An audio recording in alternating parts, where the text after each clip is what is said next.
1, 2, 3, 4.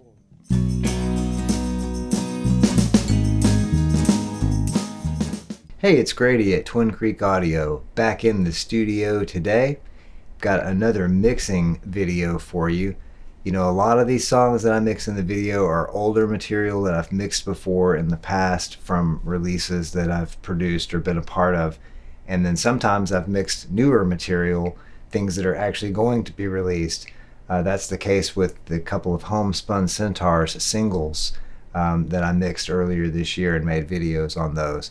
So they're not quite as thorough as some of the ones where I'm backtracking and remixing older material through all the analog equipment.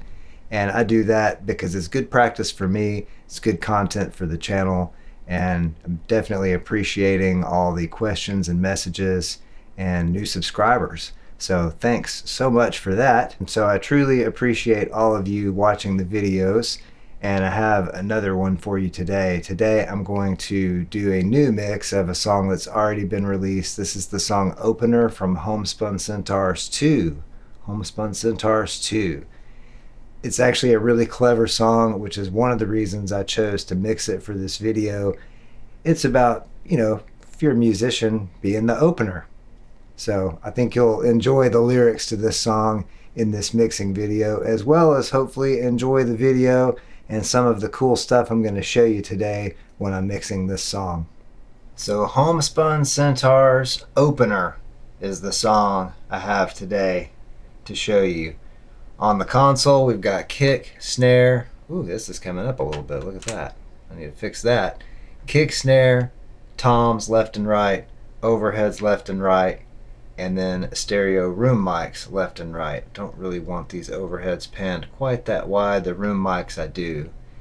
And so on these first 8 channels of drums, there is no EQ on anything except for the kick and the snare over here. On this kick drum, I want kind of an organic sound. I want more of a thud. And I don't want a clicky attack, but it needs to be present enough in the mix where you can hear it. So I've got a couple of EQ moves going on the kick. I'm boosting a little bit of high mids, but at a lower frequency. Normally with an attack on a kick drum, I'd probably go for around 3 kilohertz. In this case, I'm boosting a little bit lower than that. I'm also boosting some low mids, and I just kind of adjusted that by taste to ear. I want a nice kind of almost a vintage sound, but I don't want it to get lost in the mix underneath the bass guitar. For the snare drum, I'm actually removing some upper mids to get rid of too much of the attack, as I like the sound of the snare itself, the shell and the snares themselves to rattle a little bit for this style of mix. And then I'm boosting some low mids just to add some warmth to that snare drum.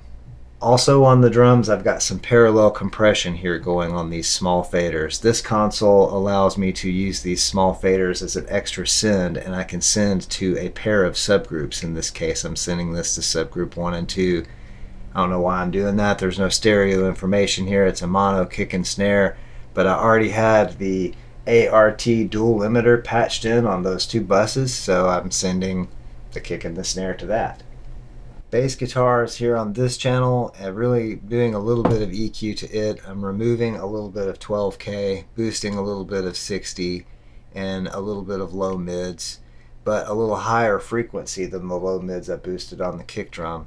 I don't want a huge amount of sub bass, but I want a little bit so that I don't lose the low end feel of the mix. So that's what this boost is for. And this boost, I'm also cutting a little bit around 1K. Maybe a little lower than that, between 700 and 1K. These aren't marked exactly. I just use my ears, and these EQs on the Sapphyre sound fantastic. I hardly ever use anything in the box anymore, and I don't have any outboard EQ. It's just these console EQs because they're so versatile, and I can EQ with these without really causing a lot of phase issues or anything. I'm not sure how they managed to pull that off back when they designed this console. Just turning off some of the mute groups that I had from the last mix that I did. Oops. So now we've got an acoustic guitar. We've got the center mic and the left and right mic on the acoustic guitar right here. I have some EQ, but only on the center mic, and all I'm doing is rolling out a little bit of low frequency and also rolling out a little bit of low mids to get rid of some boominess in this center mic. The left and right mics did not have problems with those frequencies, so they're not being EQ'd at all here. These EQs are switched off. I do, however, have all three of these acoustic mics high-passed up here. This is the electric guitar. It's also high-passed, no EQ on that at all. The tambourine is also high-passed, and I'm boosting a little bit of high mids on that tambourine. So my overall method with this kind of mixing, especially if I've got an Americana thing, I don't need it to sound super compressed and in your face, but it needs to sound professional. Kind of like the last video I did about natural sound and also professional. I like to go for that. I'm not going to put EQ on something if it doesn't need it, and the rest of these things just didn't really need any EQ. There's no use in doing something that's not necessary, kind of like I don't use every piece of outboard gear I have in my rack just to use it. I'm only going to reach for something if I hear something and I think I need that particular thing. I'm not just going to go patch in every single compressor in the rack just because I have them. Moving on down the line, these two faders are the parallel compression submix. On this console, the channels on here convert to subgroups with the sub button at the top. So I've turned these two channels down here into subgroups 1 and 2. And then I flipped the small fader, which would normally become the subgroup fader, down here to these two larger faders. So this is our parallel compression, which is again the ART dual limiter, which is a very clean sounding compressor, especially the way I'm using it today. I'm not using it to add a lot of saturation or a lot of vibe or any distortion to the drums. I'm just using it to beef up the kick and snare. I'm not sending anything else to this, although I don't think there's really any toms that play much during this song anyway.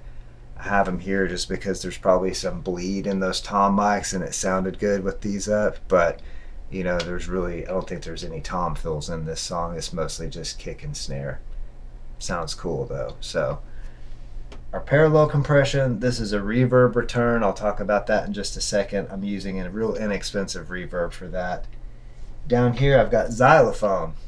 That's these two channels down here is left and right xylophone, and this is a real Glockenspiel that was mic'd with two mics in stereo. Then we have lead vocal and backing vocal. This fader here is a combination of two different vocal parts that I sent to this one fader so that I could run this through the same compressor as the other vocal track. In addition to the ART dual limiter for the parallel compression submix, I'm also using the Urei LA-10 on bass guitar. Big surprise there, I always use that thing on bass because I love it. So that's on the bass guitar track, the Urei LA-10. On the lead vocal, I'm using an old Symetrix CL-100 with the de-esser circuit switched on. I think that thing just does something really cool to vocals, and in this case it makes it pop out of the mix really nicely. I just like that thing on a vocal track. Sometimes, at least on Heath's voice in Homespun Centaurs material, it seems to sound really good. On the two backing vocal parts that are combined to this one channel, I have those going through the Symetrix 501. So I'm using two Symetrix compressors in this mix, which is really cool. I love Symetrix gear, and the CL-100 on the lead vocal and the Symetrix 501 on the backing vocals are sounding really good. So let's hear what this mix is sounding like so far.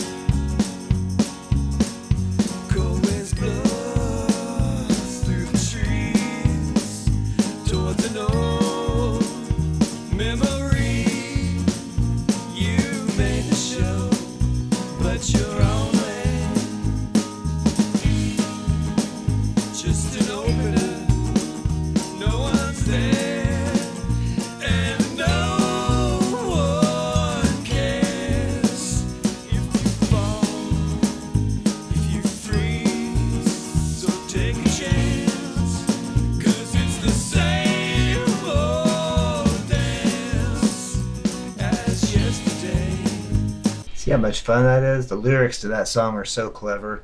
He's such a good writer. I always enjoy working on Homespun Centaurs material because the songwriting's strong and his lyrics are usually really good.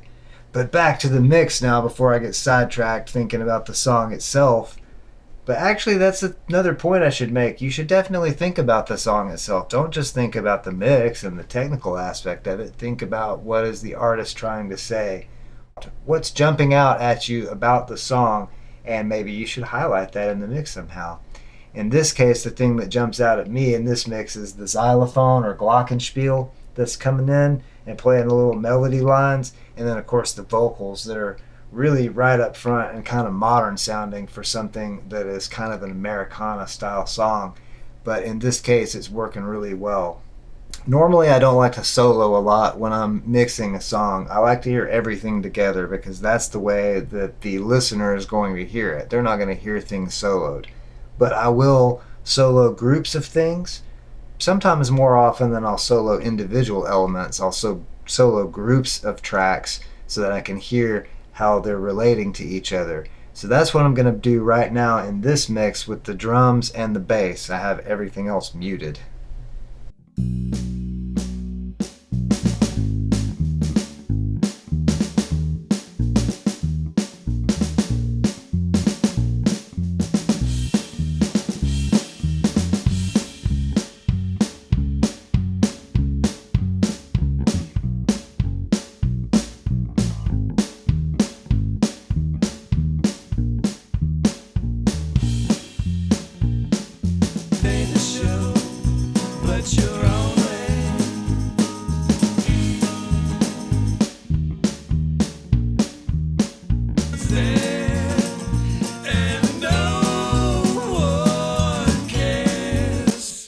So now I can hear the relationship of the bass guitar to the kick drum, the room mics, and everything else, and I made a couple of adjustments to that, basically just pulling the kick out of the parallel compression just a touch and then pulling the fader back just a little bit on the kick drum.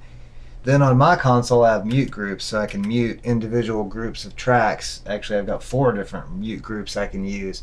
So that's really useful to A-B the drums and bass by themselves, and then the rest of the channels added in, so you get the full mix, then just drums and bass back and forth, so I can hear that relationship and get that balance right. You can do the same kind of thing in a DAW. You can group tracks and things like that. You can just select multiple tracks and mute that whole group of tracks. So it is something that you can still do in a DAW. I just do it on the console because I have that ability and the feature on this console of these mute groups, which makes it really cool since I'm mixing analog all the time. So I do have a little bit of reverb in this mix, but not on the drums or anything. I'm relying solely on the stereo room mics for the ambience on the drums. But I have an external reverb. I have the Alto a-verb 2, which is just a really inexpensive little half rack unit. But I like it. It actually sounds pretty good. I have that on this tambourine and on the vocal tracks. So let's hear that reverb.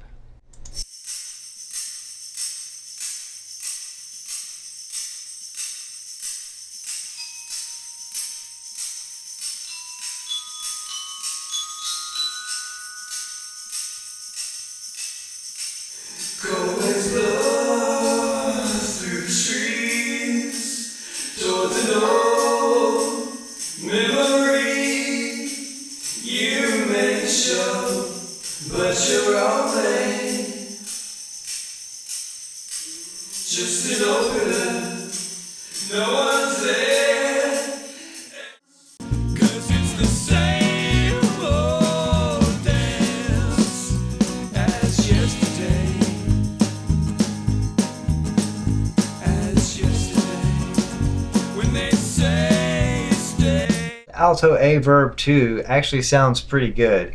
I've just been using it because I connected it for the last mixing video, and I've just kind of stuck with it, getting used to it, seeing what it can do. I definitely like it. The sound of an outboard reverb unit in your rack is different from a plugin in the box. It's probably because you've got circuitry on the way into the reverb and coming back that you're going through this analog console, and I don't know if that's the key to the sound or what it is. So the reverb sounded good. And it's basically a pretty simple mix. When you have things that are well recorded, you don't have to do as much. So again, I'm not reaching for everything in the rack, and I'm not even reaching for EQ on everything in the channel to get this mix. And it's coming together pretty nicely. I added a little bit of that xylophone to the reverb there towards the end of that. I'm going to see if that sounds good real quick.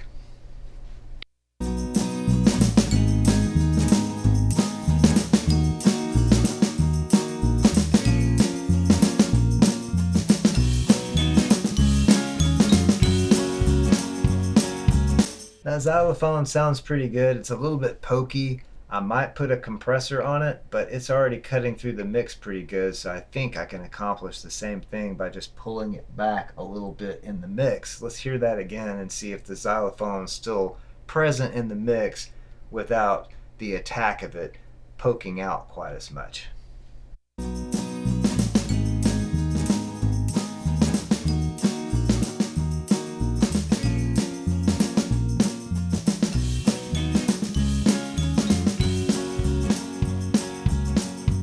Sounds like I can actually pull it back a little bit more.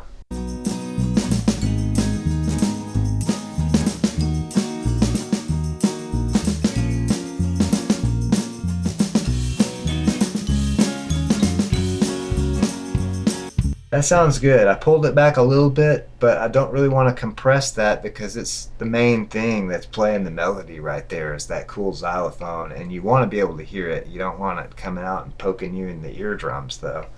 So we just turn it down a little bit because that's easier than letting it poke us in the eardrums too much. But it's a nice featured part. It does have a nice kind of rounded off tone to it, so it's not real piercing or anything, but it definitely sticks out of the mix a little bit.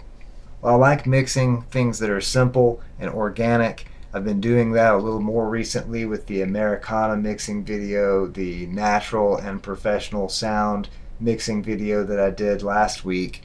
So it's been a lot of fun for me. Of course, I also like throwing everything that I have, a compressor on everything, and really making everything loud and in your face and kind of gnarly, but I enjoy this kind of more laid back sounding mix as well. So I think I'm happy with this. Let's play through the entire mix now. 1, 2, 3, 4.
So that was really cool and a whole lot of fun. It's a great song. It's really clever, and if you're a musician or have ever been in a band and you've been the opening act over and over, you know exactly what this song was about.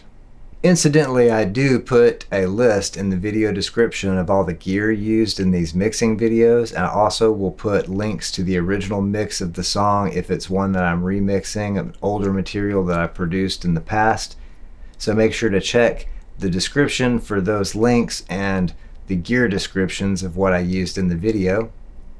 Also, make sure to check out the other links in the video description for things that help support this channel, like music that I've produced in the past or been a part of. Again, I truly appreciate everyone watching. I appreciate all the subscribers that I have here on the channel. I'm going to always continue to keep making as good a content here in the studio as I can for you guys. So thanks so much. I hope that you all have an excellent and wonderful day, night, evening, weekend, weekday, hour, minute, second, nanosecond, whatever it is you're having. Have a good one. Thanks so much for watching. See you next time. 1, 2, 3, 4.